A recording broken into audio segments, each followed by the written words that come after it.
আজই ডাউনলোড করুন আর এনজয় করুন আপনার পছন্দের শো। যে শ্রীতমা প্রতিশোধ নেবে বলে মরিয়া হয়ে কলকাতাতেই বসেছিল, সে আমরা শিলিগুড়ি যাওয়ার আগে নিজে কি করে শিলিগুড়ি চলে গেল? এখানে দাঁড়া।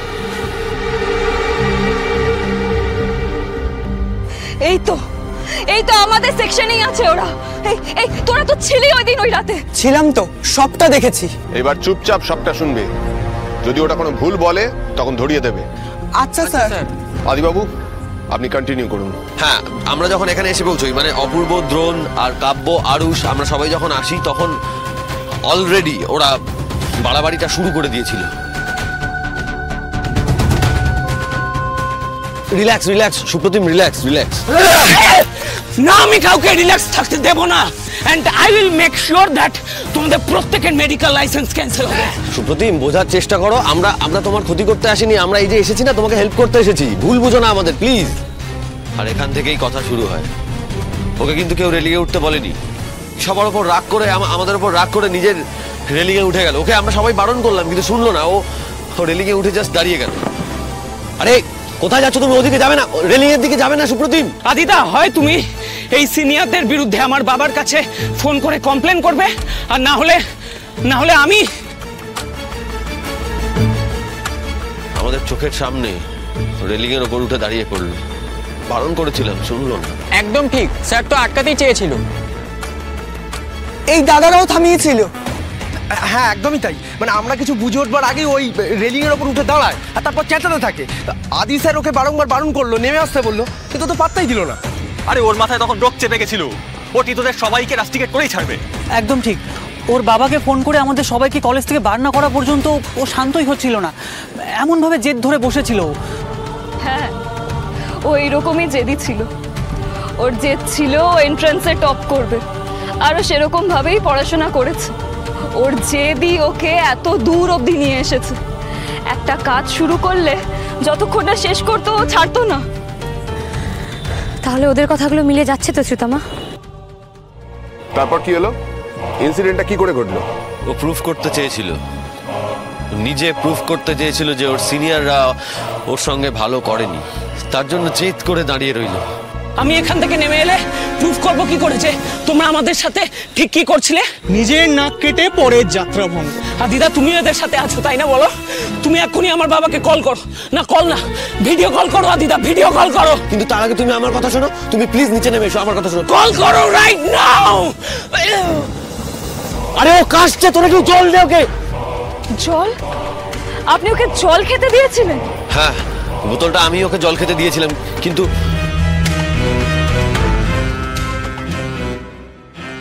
টিটো এসে আমার হাতে জলের বোতলটা দিল, আমিও জলের বোতলটা ওর হাতে দিলাম।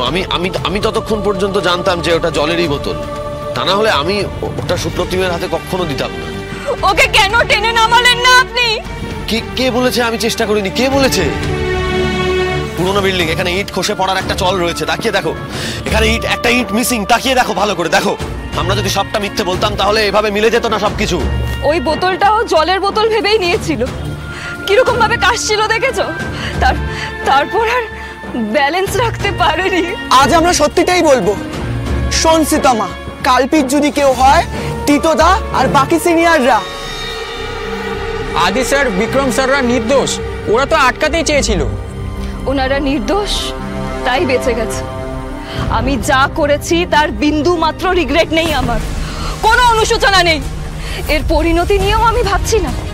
আমার যা হয় হোক, সুপ্রতিমের 3 জন খুনিকে তো আমি মারতে পেরেছি, তাতে সুপ্রতিমের আত্মা কিছুটা হলেও শান্তি পাবে। শ্রীতমা, অন্যায়ের শাস্তি দেওয়ার পথ আইনের কাছে আছে, কিন্তু এইভাবে তো অন্যায়ের শাস্তি তুমি দিতে পারো না। আর তার থেকেও বড় কথা, তুমি যখন দেখলে ছাদে এইসব হচ্ছে, তুমি কেন কিছু বললে না? তুমি কেন আটকালে না ওদেরকে? কেন? সেদিন সুপ্রতিমের এই অবস্থা দেখে আমি পাথর হয়ে গিয়েছিলাম।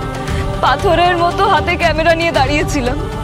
ভিডিও যে করছিলাম সেটুকু জ্ঞানগম্ভীরও ছিল না আমার।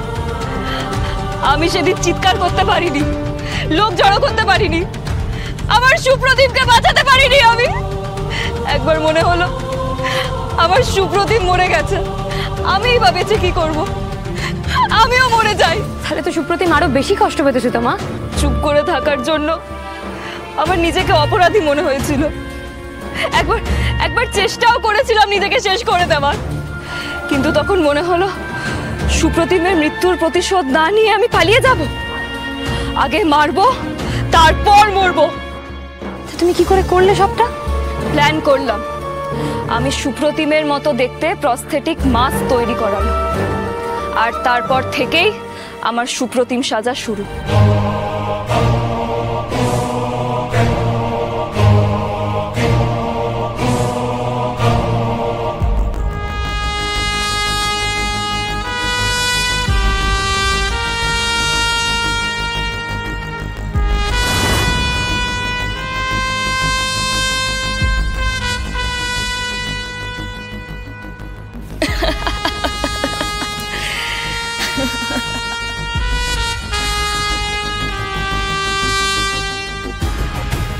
সুপ্রতিম, কেউ বাঁচবে না, সবাই শাস্তি পাবে। কিন্তু এই গলাটা শুনলেই তো ওরা বুঝে যাবে এটা তুমি নও। এইভাবে হবে না।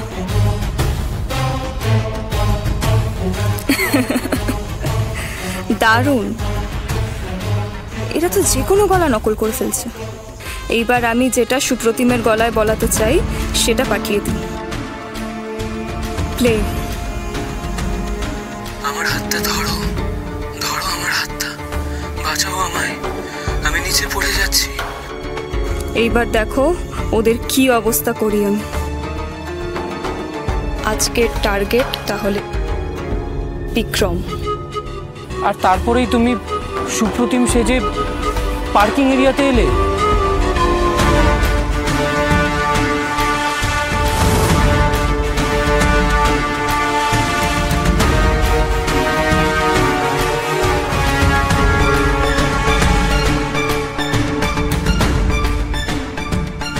তার মানে এইসব ফোন প্ল্যানিং সব কিছু তুমি একা করেছো, নাকি তোমাকে কেউ সাহায্য করেছিল? শ্রীতমা, কে সাহায্য করেছিল তোমায়?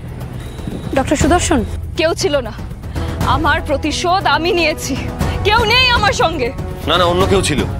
আমি যদি খুব ভুল না বলি তাহলে একজন পুরুষই আমার মুখে হাত চাপা দিয়ে ধরলো, আর আমি সঙ্গে সঙ্গে ঘোরের মধ্যে চলে গেছিলাম। আমার আর কিচ্ছু মনে নেই। হ্যাঁ হ্যাঁ, আমাদের হোস্টেলের রুমে না হঠাৎ করে প্রচণ্ড ধোঁয়া ঢুকে গেল, প্রচণ্ড সাফোকেশন হচ্ছিল বলে আমরা সবাই মিলে দরজা জানলা সব খুলে ফেললাম।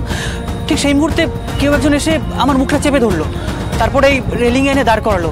তবে সেটা না একজন পুরুষই ছিল, পুরুষই। হ্যাঁ না না, আমিই ছিলাম। আর কতবার বললে বিশ্বাস করবে তোমরা? হ্যাঁ, আমিই ছিলাম, আমি করেছি সব, আর কেউ নেই। নেই মানে? আরে নেই বললেই হবে, আমরা দেখেছি। এটা তো হতে পারে না। যে শ্রীতমা প্রতিশোধ নেবে বলে মরিয়া হয়ে কলকাতাতেই বসেছিল, সে আমরা শিলিগুড়ি যাওয়ার আগে নিজে কি করে শিলিগুড়ি চলে গেল? আবার শুধু শিলিগুড়ি গেল তা না, শিলিগুড়িতে গিয়ে হাসপাতালের বেডে মটকা মেরে পড়েও রইল। আর এই পুরো বিষয়টা কিন্তু এভাবে অঙ্ক করে মেলানো সম্ভব নয়। আমার তো ঠিক বিশ্বাস হচ্ছে না শ্রীতমা, এই অঙ্কটা তোমরা কষেছিলে নাকি বাইরে থেকে কেউ কষে দিয়েছিল?